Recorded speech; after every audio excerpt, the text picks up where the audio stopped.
Shalom, shalom. It's your brother AHBAD from YAHAWAH, GMS in Petersburg, Florida. I want to give all honor, glory, and praises to YAHAWAH, BAHASHAM, YAHAWASHI, BAHASHAM, BABAL, double honors to my elder apostles at Great Millstone. Single honor, salutation to all the sincere brothers, constantly pushing his word and true to sincerity. I also want to say peace and blessings also to the sincere men, women, and children that consist of the 1/3. And peace and blessings also to all the confusion of faces out there. As I look at it today is actually Tuesday. What day is it? Tuesday, November 20th. All right, and soon is gonna be what the people today call Thanksgiving. And when you look at the word Thanksgiving, the holiday Thanksgiving, people are basically familiar with the people coming together, eating, feasting, and they think it's some type of celebration or their festivities around, but it's a lot more than what you perceive it as. With the wicked food that they have there, especially with the ham, which is the abomination to our people. The cranberry sauce, that goes back. That represents the blood, also of the Native American Indians. And the yams and all those foods, man. It really goes back to the slaughtering of the Native American Indians, man. And when I say Native American Indians, I'm talking about the Gadites, and also the Reubenites, because you so-called Negro Latinos and Native Americans are the Hebrew Israelites, but this video is going to be based upon what the Gadites and the Reubenites went through, and it was a great slaughter on that day. So it's far from what you believe, because these holidays in America are far from holy. They're nothing holy. When you look at the word holiday, they deem it to be holy day, and there's nothing holy about it. When you think about things like Valentine's Day and Easter and Halloween and Thanksgiving and Christmas, all these days go back to paganism, or a celebration of something wicked, But nonetheless, though, I'm going to get right into this article real quick right here. It says the massacre for which Thanksgiving is named. Now I'm going to just read a little bit from these excerpt here. And it says Thanksgiving Day celebrates a massacre. William B. Newell, a Penobscot Indian or Gadite and former chairman of the Anthropology Department at the University of Connecticut, says that the first official Thanksgiving Day celebrated the massacre, all right, of 700 Indian men, women, and children, Gadite men, women, and children, all right, during one of their religious ceremonies. Okay, when you look at the word massacre, the word massacre also goes back to the word Christmas. Okay, because the word Chris or Christ, and their Mashiach, and the word Christmas goes back to the true Christians, which were Israelites who followed YAHAWASHI. And the word Mas at the end goes back to massacre, which means the masses. So it was a massacre of the Christians. So you're actually celebrating the murder of YAHAWASHI, and also of the Christians, true Christians during that time who followed him, which actually occurred after the 70 A.D., okay, with Vespasian, Titus, and Domitian when they sacked Jerusalem, all right? I'm going to keep reading on. Since Thanksgiving was first proclaimed by the governor of then Massachusetts Bay Colony in 1637 to commemorate the massacre of 700 men, women, and children who were celebrating their annual green corn dance, Thanksgiving Day, to the in their house, Newell stated, all right? So when you're sitting at the table with your family, eating your cornbread with your collard greens, with the ham hocks in there and the chitlins and all that nastiness, you're really celebrating the massacre of your own brothers and sisters, man. And it's really a shame upon our people, because it shouldn't be so. All right, and I'm gonna bring out a precept real quick. Bear with me.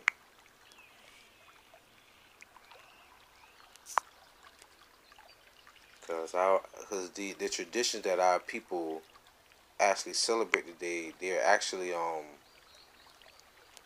traditions that's been taught to us from Esau, Edom, the so-called white man. 'Cause when they came to this land, they came with what? They came with Christianity.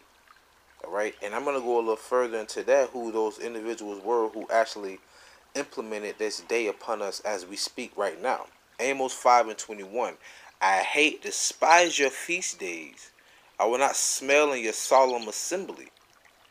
Though ye offer me burnt offering and your meat offerings, I will not accept them, neither will I regard the peace offerings of your fat beasts. And the reason why I brought this out, because what happens when you're around your people when everybody's cooking, they in the kitchen slaving over the stove and in the oven. Grandma been cooking since the night before, maybe 2 nights before, sweet potato pies and all that. Everybody, the kids running around, Jake around there eating, not eating, smoking and drinking and doing whatever. And then when all the food get done, what everybody do? They stand over the table, or they stand there with their food and they pray. They pray to Jesus Christos, the white Jesus Christ, man, or Serapis Christus. They pray to him. And the Lord, like, I don't want to hear that. Because for one, you're not even praying to me. You're praying to another God. And the prayer that you're doing is not a holy day. All right? It's a wicked day, man. It's an unholy day, all right? Verse 23. Take thou away from me the noise of thy songs, for I will not hear the melody of thy vows. But let judgment run down as waters and righteousness as a mighty stream. Okay? So the Lord rather you let righteousness prevail, which is what? Bringing forth his word and bringing out the judgments of YAHAWASHI, man. So the Heavenly Father, he despised those feast days. And Thanksgiving is one of those feast days that he despised. And you're also going to have Christmas coming up pretty soon. He also despised that very well. But Jake, man, folly said in great dignity. So Jake just do that. Jake could get all dressed up and everything, looking all good, getting ready to go watch the game later on after they stuff their face. Hey, that's all our people want to do, man. Reading on back in the article, the very next day, the governor declared a Thanksgiving Day for the next 100 years. Every Thanksgiving Day ordained by a governor was in honor of the bloody victory, thanking God that the battle had been won. All right, thanking God that the battle had been won, and let's not get it twisted. They are familiar with who our people are when they came to this land. All right, bear with me. Zechariah 11:4. Thus saith Yahweh my power, feed the flock of the slaughter. How we feed our people? We feed our people with the bread of life and the living water and the wine of YAHAWASHI. Okay? Verse 5. Whose possessors slay them and hold themselves not guilty. And how do they not hold themselves not guilty? They actually commemorate a day celebrating the slaughter of your people, man. And they that sell them say, because they sold the so-called Negroes, Latinos, and Native Americans. I'm going to get into that as well. And that say, blessed be Yahweh, for I am rich in their own shepherds, pity them not. So for the scripture to say, they say, bless the Lord, they knew who our people were. It's a movie called 1492. All right, when they were reading out of the Apocrypha, and it spoke about the 10 lost tribes, man. So they know who our people are. So yes, they pray to the Lord for our downfall, for us coming down. Because that really goes back to the hatred that Esau had for his brother Jacob during the ancient times, man. Okay?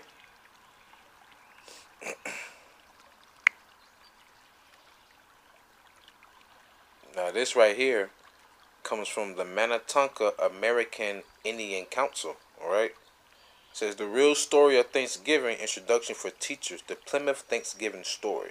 All right, now just bear with me. I'm just going to read this out so you can hear. All right, I'm going to skim through it. The story began in 1614 when a band of English explorers, Edomites, all right, let's get that right, so-called white man Edomites, sailed home to England with a ship full of Patuecs, Indians, Gadites, bound for slavery. And I just read Zechariah 11:5. All right, who hold them? He said those who sell his people, who hold themselves not guilty, saying, "Blessed be the Lord, man, because our shepherds pity us not." And what the scripture says, "Smack the shepherd, and the sheep shall scatter," man. And that's what happened with YAHAWASHI, man. During the time when YAHAWASHI was on the scene, when they crucified YAHAWASHI, we had no follower, we had no heads really. We had no shepherd because we're the lost sheep of the house of Israel. That's why he sent us what? The Comforter, which would guide us in the spirit. All right. They left behind smallpox, which virtually wiped out those who had escaped. Because Esau, Edom, they're disease-ridden people, man. So they brought the diseases to our people, and our people was dying from it. The Gadites, the Native American Indians, so to say. All right. And the Reubenites. By the time the Pilgrims, Edomites, arrived in Massachusetts Bay, they found only one living Patois, Gadite. I'm going to say Gadites. Gadite and Reubenite. A man named Squanto who had survived slavery in England, and knew their language. Now, how the hell are you gonna come to a land with a people that's been inhabiting here for centuries, or even I want to go as far back as say millennium, 722 BC? All of a sudden, you come on the land to find a Gadite that speak English because he was already kidnapped and took over there to England, man. All right. He taught them. This is the truth. He taught them to grow fish. Salakia. He taught them to grow corn and to fish, and negotiated a peace treaty between the Pilgrims and the Wampanoag nation. At the end of the first year, the Pilgrims held a great feast honoring Squanto. In other words, I'm just saying honoring Gadites, all right? But as word spread in England about the paradise to be found in the New World, religious zealots called Puritans, okay? So the Puritans will be the Edomites that came here with Christianity. All right, which is why a lot of our people believe in Christmas. They believe in Thanksgiving, and they follow those customs. Easter, they follow those customs, man, because they're taking on the paganism of Esau, Edom, when those false Christians came here to America. Finding no fences around the land, they consider it to be in the public domain. All right. I'm gonna keep reading on. Joined by other British settlers, they seized land, capturing strong young natives for slaves and killing the rest. All right, but the Native Americans, or should I just say the Gadites, had not agreed to the peace treaty Squanto had negotiated, and they fought back. All right, the Pequot War was one of the bloodiest Indian or Gadite Reubenite wars ever fought, man. All right, so this is a celebration of a slaughter. All right, and that's really what's the word I'm looking for? That's really mockery amongst your own people, man. But the Lord even said, "My people are destroyed for a lack of knowledge," man. In 1637, near present day Groton, Connecticut, over 700 men, women, and children of the Pequot tribe had gathered for their annual Green Corn Festival, which is our Thanksgiving celebration, which is what they call the Thanksgiving celebration today. All right, because the Green Corn Festival, what is it? If I'm not mistaken, I believe it's the Feast of the First Fruits. If I'm not mistaken, like 50 days. It's a celebration. I had to go into it again. It's a celebration where I think for 50 days where you're waiting for the harvest. If I'm not mistaken, it's roughly paraphrased. It's been some time since I read up on that. That holy day. That's a holy day. In the pre-dawn hours, the sleeping Gadites were surrounded by English and Dutch mercenaries who ordered them to come outside. Those who came out were shot or clubbed to death, while the terrified women and children who huddled inside the longhouse were burned alive, man. All right, they were burned alive. Think about them people who were burned alive in those cars over there in Paradise in California on the west coast of the United States of America. So what happened to the Native Americans, man? But by the hands of men. All right. The next day, the governor of the Massachusetts Bay Colony declared a day of Thanksgiving because 700 unarmed men, women, and children had been murdered, man. All right. So they called it a victory, man. All right. And it goes on to say how they had 500 Gadites who they took over to England and things of that nature. That's how Squanto was able to speak English, man. So all this wickedness that you see that's happening right now, all this celebration it's really mockery, spit in the face of our brothers and sisters. The Lord's gonna avenge them for that, man. The Lord shall avenge them for that. Matter of fact, let me pull out a precept real quick, man. And this is why 2/3 of our people are gonna die. All right, they don't seek the Lord. They seeking comfort from Egypt, from Esau, Edom, man. Genesis 49:19. Gad, a troop shall overcome him, but he shall overcome at the end, and at the last. And how's he overcoming at the last? Because the tribes are coming together, man. All right. You had so-called Negro Latinos and Native American confusing the faces out there professing the word of YAHAWASHI right now. This is the last days, and we are gathering ourselves together so that when Yahawashi come back, we could be found worthy because we've been preaching this word, professing it, and warning our people of the evil to come. The reason why these incidents happen, you really got to understand, because we have went against our power, YAHAWASHI. This is why this massacre happened. But for us to celebrate it, man, go to show the ignorance of our people, man, okay? Understand that? But I got a precept. I want to bring another precept real quick. This is Micah 2:2. And they covet fields and take them by violence. And the fields was what? The Native Americans' land, the Gadites' land over here in America, man. And the houses and take them away. You heard what they did to the Native Americans when they was the Gadites, when they was in their homes, their teepees, so to say. They burnt them.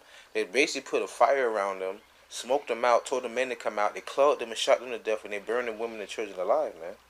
So they oppress a man in his house, even a man in his heritage. All right, and that's what they have done to our people. They have spilt the blood of the Native Americans, the so-called Negroes, and the so-called Spanish-speaking Czechoslovakia. All right, I got one more precept I want to bring out real quick, and I'm gonna close out. All right, because there was a lot of bloodshed that Esau, you devils, gonna have to pay for, man.